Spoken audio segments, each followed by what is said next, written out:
अगर हम लोग बात करते हैं लास्ट लेक्चर की, तो वहाँ पे हमने बेसिकली अभी तक जो भी मैंने लेक्चर लिए हैं इंस्टेंटेनियस पावर पे, तो वहाँ पे हमने सबसे पहले बेसिक डिस्कस करा था। देन जस्ट प्रीवियस लेक्चर की अगर बात करूँ तो वहाँ पे हमने बात करी थी प्योरली लोड की, यानी कि एनालाइज करा था कि भाई इंस्टेंटेनियस पावर किस तरीके से वेरी करती है in case of pure load, यानी कि प्योर रेजिस्टिव, या कह सकते हैं प्योरली इंडक्टिव, या फिर हम कह सकते हैं प्योरली कैपेसिटिव। इन तीनों केसेस को हमने एनालाइज करा था।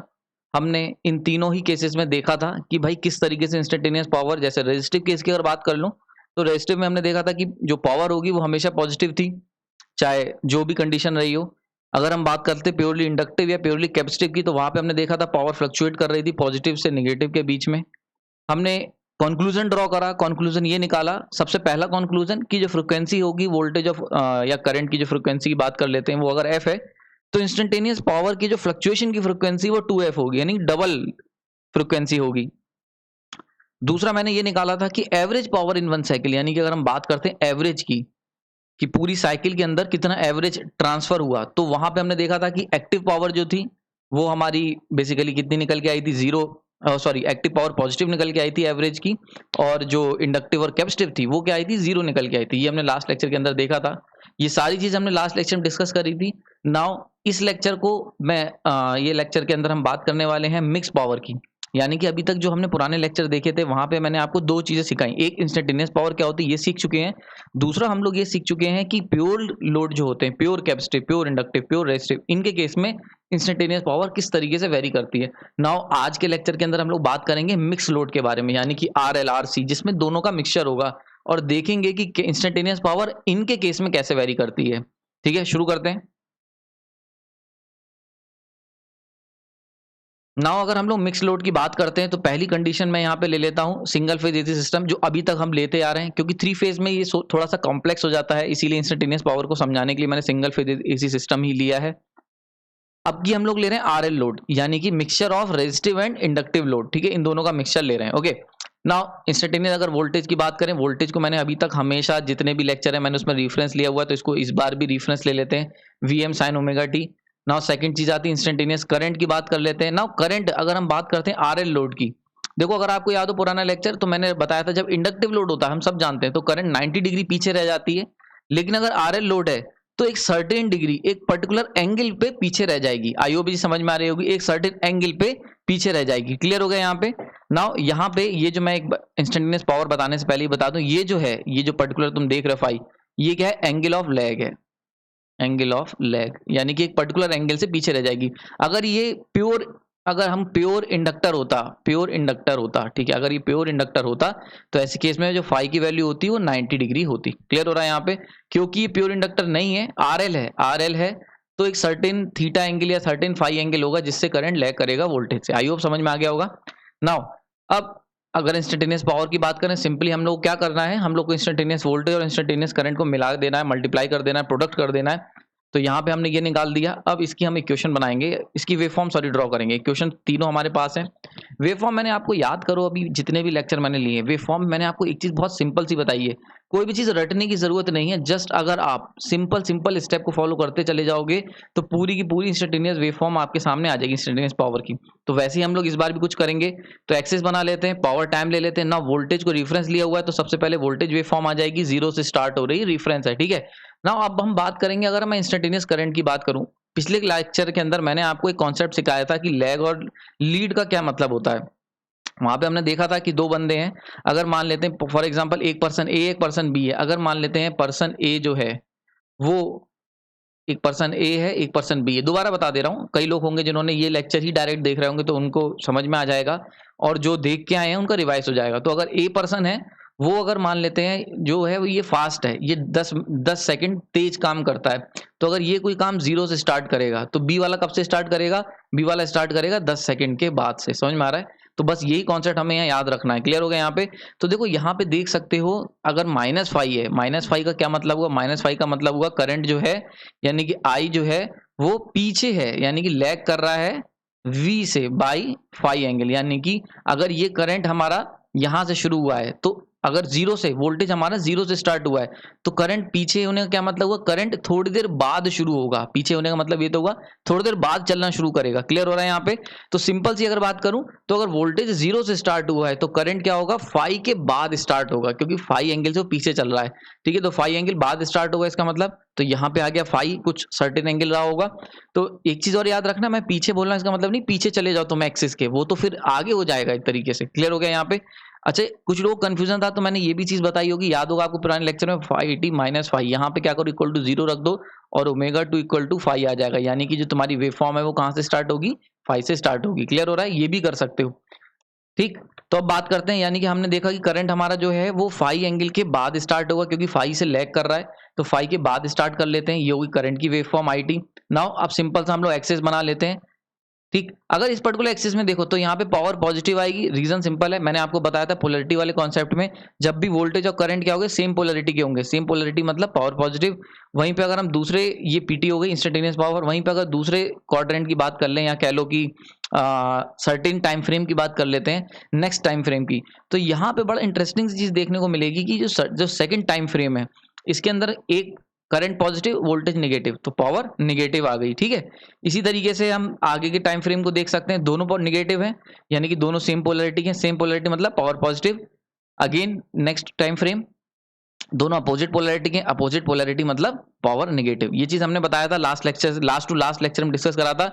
कभी भी अगर दोनों यानी कि वोल्टेज और करंट अगर ये दोनों के दोनों आपके सेम पोलैरिटी के होंगे, सेम पोलैरिटी, तो वहां पे क्या होगा, पावर क्या होगी, पॉजिटिव होगी। वहीं पे V और I क्या होंगे, अगर अपोजिट पोलैरिटी के हैं, अपोजिट हैं, तो पावर क्या होगी, नेगेटिव होगी। ठीक है, इंस्टेंटेनियस पावर नेगेटिव होगी, ये हमने लास्ट लेक्चर में सीखा था। नाउ अब एक बड़ी इंपॉर्टेंट चीज यहां से देख सकते हो, बहुत ही इंपॉर्टेंट, अगर मैं इसको कंपेयर करता हूं प्योरली इंडक्टिव लोड के साथ, जो हमने लास्ट लेक्चर में सीखा था प्योरली इंडक्टिव लोड, तो देखो एक तो मैं बड़ी खास चीज देखने को मिलेगी प्योरली इंडक्टिव लोड में, यहाँ पे इक्वल पॉजिटिव और नेगेटिव साइकिल देखने को मिल रही थी। ठीक है, हमने देखा था कि इक्वल टाइम पे पॉजिटिव, मतलब जो पॉजिटिव की साइकिल थी पॉजिटिव पावर की, और पॉजिटिव और नेगेटिव पावर की जो साइकिल थी वो दोनों की दोनों बराबर थी। यहां से देख सकते हो, अगर हम बात करें पॉजिटिव की तो मान लेते हैं ये टाइम पीरियड है पॉजिटिव साइकिल का, दिस इज पॉजिटिव पावर, तो पॉजिटिव पावर ले लो चाहे नेगेटिव पावर ले लो, देखो ये नेगेटिव पावर है तो यहाँ पे भी देख सकते हो सेम टाइम पीरियड है, यानी कि ये टाइम पीरियड और ये टाइम पीरियड सेम था। अगर यहाँ, ठीक है, आई होप ये चीज क्लियर हो गई होगी, ये चीज हमने लास्ट लेक्चर के अंदर देखी थी। तो पॉजिटिव टाइम पीरियड और नेगेटिव, यानी जितनी देर पावर, अगर प्योरली इंडक्टिव लोड है या प्योरली कैपेसिटिव लोड है, तो वहां पे हमने सीखा था कि पावर जितनी देर पॉजिटिव रहेगी उतनी ही देर, उतनी ही टाइम पीरियड तक पावर जो होगी वो नेगेटिव भी रहेगी। ठीक है, तो पॉजिटिव और नेगेटिव सेम होंगे। लेकिन अगर हम बात करते हैं मिक्स लोड की, तो मिक्स लोड में एक सबसे बड़ा चेंज आपको देखने को मिलेगा कि अगर मिक्स लोड की बात कर लें तो देखो पॉजिटिव का टाइम पीरियड और नेगेटिव का टाइम पीरियड बहुत अंतर है, यानी कि नेगेटिव तो थोड़ी देर के लिए हो रही है लेकिन पॉजिटिव ज्यादा देर के लिए हो रही है। आई होप समझ में आ रहा है? तो यहां से हम एक चीज एक बात सीखने को मिलती है इस डायग्राम से, इस वेव फॉर्म से, कि अनइक्वल पॉजिटिव और नेगेटिव हमें देखने को मिलेंगे अगर आप मिक्सचर ले लेते हो, यानी कि मिक्स लोड लेते हो।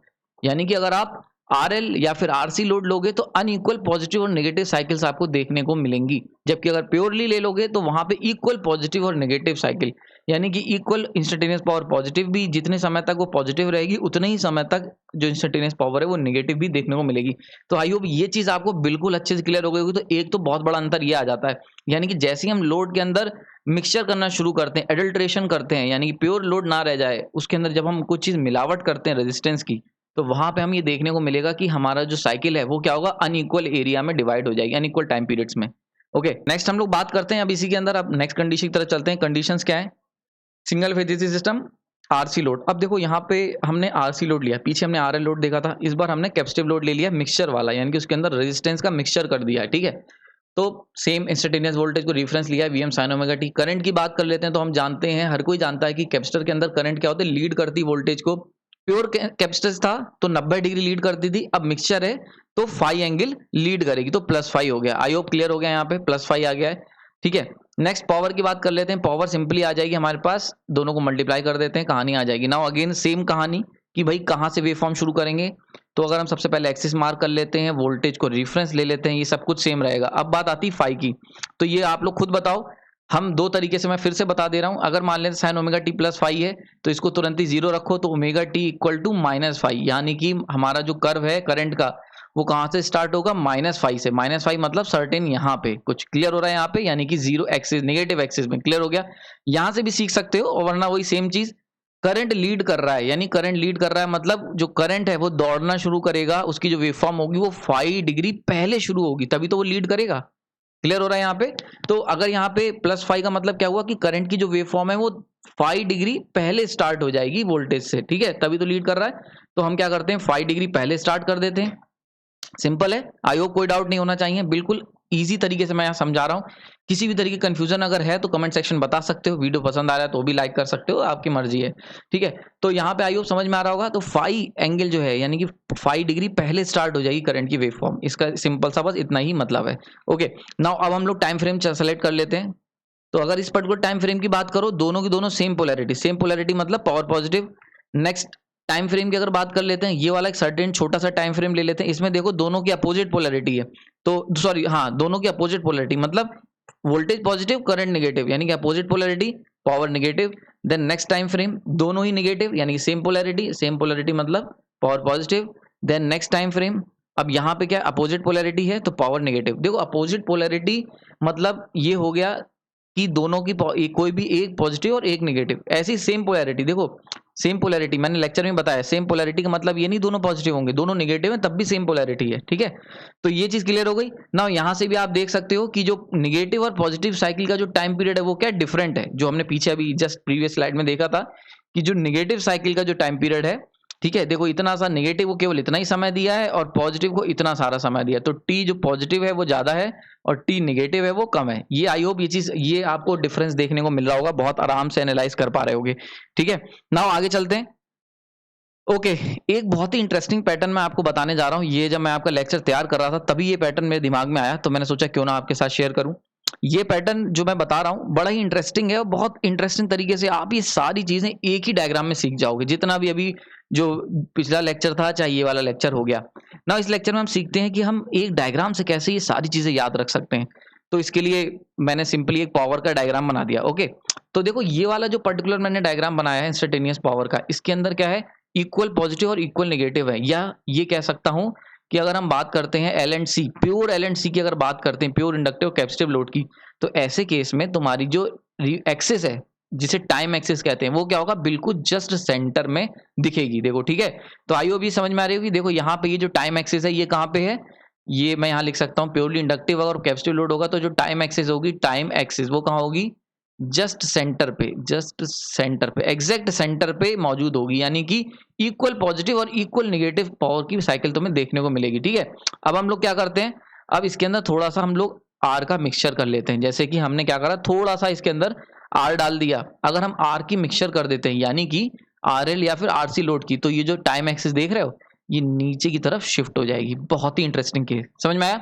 यानी कि जैसे ही तुम इसके अंदर रेजिस्टेंस ऐड करोगे तो ये जो टाइम एक्सिस तुमने जो बना रखी थी सेंटर में, वो सेंटर से शिफ्ट होकर नीचे की तरफ आ जाएगी। क्लियर हो रहा है यहाँ पे। तो आपने जैसे ही आर मिलाया, यानी कि आपने एक जैसे ही आपने मसाला डाला रेजिस्टेंस का, तो तुरंत ही एक्सिस क्या हुई, नीचे शिफ्ट हो गई। नाउ अब हम लोग क्या करते हैं, अगर हम बहुत सारा मसाला डाल दें, यानी कि एल एंड सी को पिक्चर से बिल्कुल ही हटा दें, यानी कि प्योरली रेजिस्टेंस सर्किट कर दें, प्योर रेजिस्टिव सर्किट, तो क्या होगा आप लोग बता सकते हो, ये एक्सिस क्या होगा और नीचे शिफ्ट हो जाएगी। समझ में आ रही बात ये। तो ये तुम्हें मिल गई प्योरली रेजिस्टिव की wave form of instantaneous power. देखो कितना इंटरेस्टिंग तरीका पैटर्न है। यानी कि अगर हम बात करते हैं एलसी की, तो अगर आपने प्योरली इंडक्टिव लोड ले रखा है या कैपेसिटिव ले रखा है तो सेंटर में आएगी। जैसे जैसे आपने उसके अंदर रेजिस्टेंस मिक्स करा तो ये नीचे आती जाएगी, एंड देन फाइनली अगर आप प्योरली रेजिस्टिव लोड करोगे तो आपके पास ये एक्सिस बिल्कुल ही नीचे शिफ्ट हो जाएगी, जस्ट टच करेगी इसको, ठीक है। देखो वेव फॉर्म ऐसी तो आती है, आई होप समझ में आ रहा होगा। अगर पुराने लेक्चर आपने मेरे प्रीवियस वाला देखा हुआ है तो देखो ऐसी तो वेव फॉर्म थी। अगर हम प्योर इंडक्टिव कैपेसिटिव की बात करें तो सेंटर में थी, अगर हम प्योर रेजिस्टिव की बात कर रहे थे तो पॉजिटिव पावर थी, तो देखो ये पॉजिटिव पावर आ गई। क्लियर हो रहा है यहाँ पे। तो यहाँ से अगर मैं इन लोगों के लिए एक और चीज आपको बताना चाहूँ, अगर एलसी होगा तो एलसी सर्किट, अगर एल प्योर एल या प्योर सी है, कोई भी एलसी का कॉमा का मतलब है या तो प्योर एल या फिर प्योर सी।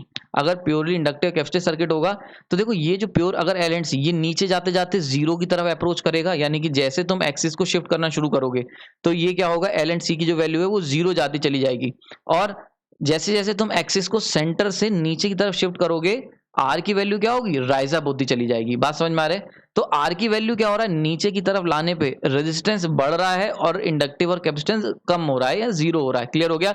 तो हम यहाँ से एक स्टेटमेंट निकाल सकते हैं कि जितना ज्यादा रेजिस्टेंस होगा सर्किट में उतना ज्यादा शिफ्टिंग होगी पावर कर्व की सेंटर से। ठीक है, यानी कि पावर कर्व जो आपने बनाया है जो सेंटर एक्सिस की, यहाँ पे एक वर्ड और यूज कर लेना, the more the shifting of power curve from centre. तो सेंटर से जो एक्सिस की शिफ्टिंग हो रही है उतनी ज्यादा शिफ्टिंग तुम्हें देखने को मिलेगी जितना ज्यादा उसके अंदर रेजिस्टेंस होगा। और मैक्सिमम शिफ्टिंग कहां तक कर सकते हो भाई, नीचे टिप तक ले जा सकते हो, तो प्योरली रेजिस्टिव लोड। ठीक है, तो जैसे जैसे हम रेजिस्टेंस डालते जाएंगे वैसे वैसे एक्सिस सेंटर से नीचे की तरफ शिफ्ट करती चली जाएगी।